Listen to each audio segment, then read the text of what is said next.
Some of the most successful people I know have said some version of the same thing privately. Something doesn't feel right about the future. Something fundamental is changing in the way we understand meaning and purpose. Things are changing so fast, I don't even think we have a good name for this feeling yet. The next 10 years will not feel like the last 10 years. It may feel like you lived 100. Humans have always adapted well to their environment or era, but the pace of change is starting to get faster than we can comfortably adapt to.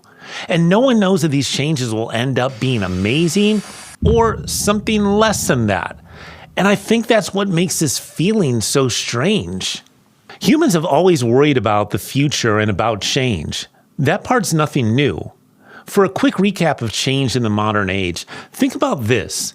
Before the printing press, books were handwritten and good ones cost a fortune.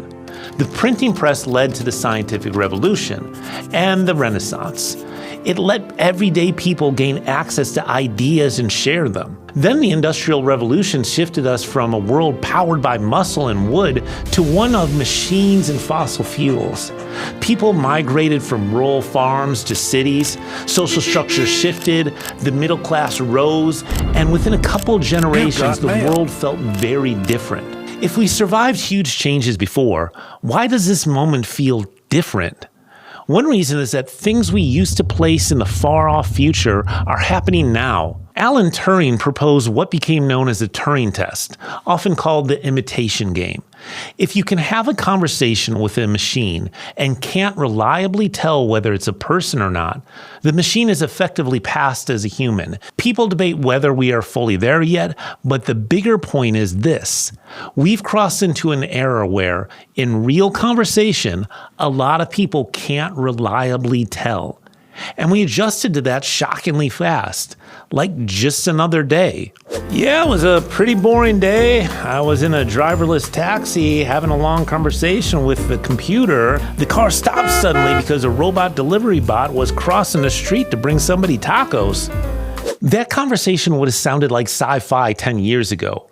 If you told somebody 10 years ago that this was going to be normal life, they would have questioned if you had too much to drink that night. So how does this tie into identity and purpose? This is why this moment feels different to me, because for most of modern society, purpose has been tied to what we can produce, think, solve, and build. One of the first questions we ask after getting somebody's name is, what do you do? I'm Jeff, a computer programmer. I'm Cindy, I work in customer service at a call center. I'm Mike. I'm a paralegal. So what happens when a computer starts doing more and more of those things better, cheaper, faster than a human? So apparently I'm just Jeff now. I'm just Cindy. I'm just Mike. What does that do to people who tie their identity to their job and what they produce for society? It destabilizes how many of us derive purpose. Some people argue this could be a good thing, that we return to being just you, not your job. But for a lot of people, this is existential, not just economic. Some people talk about universal basic income as one way to compensate for this shift. Key point, moving from employment to unemployment isn't just about money. Work isn't just money. It's structure, identity, and social meaning. So if that shifts, it doesn't just hit the wallets, it hits people. In America, you work hard to get where you are. To give that up to a machine has to hurt a little bit, no matter who you are. And a lot of people still think it's fantasy that a machine can ever replace their job. This guy says these new automobiles are going to take our jobs. No more horses pulling things. Don't worry about it. Our jobs are safe. The risk right now is we aren't thinking about how we're going to deal with these changes. Most people either ignore it or feel overwhelmed by it. And I get it. Thinking about this stuff is hard. The other thing people do is go straight to the worst case scenarios, Terminator, or the paperclip problem. But most of those conversations don't come up with solutions aside from stop progress, which humans are not going to do. Hello, we're asking all governments, corporations, and people to please stop progressing. We trust everyone will stop at the same time and no one will continue building out of greed or power. Thank you.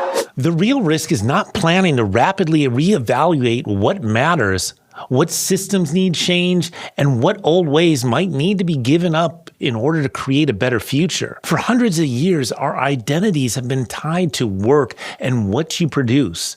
So how do you prepare to change that in 10 years?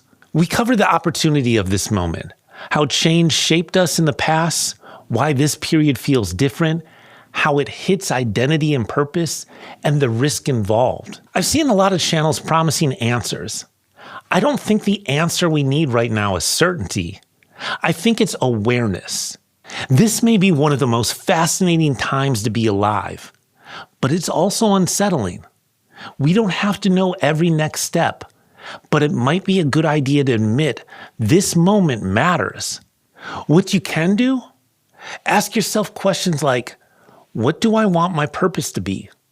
What's truly important to me? Is it family and friends? Or is it status and material stuff? We don't have to figure out the meaning of life, but we could do a better job of figuring out what gives life meaning. I'm not a guru or a genius, but I do believe you'll be in a better position than most if you calmly build awareness that these times are important and different. If this resonates, I'd love to hear what part of the future feels most uncertain to you. A lot of it is out of our control, but more is still in your control than you feel like. Let's figure this out together. Thank you for watching.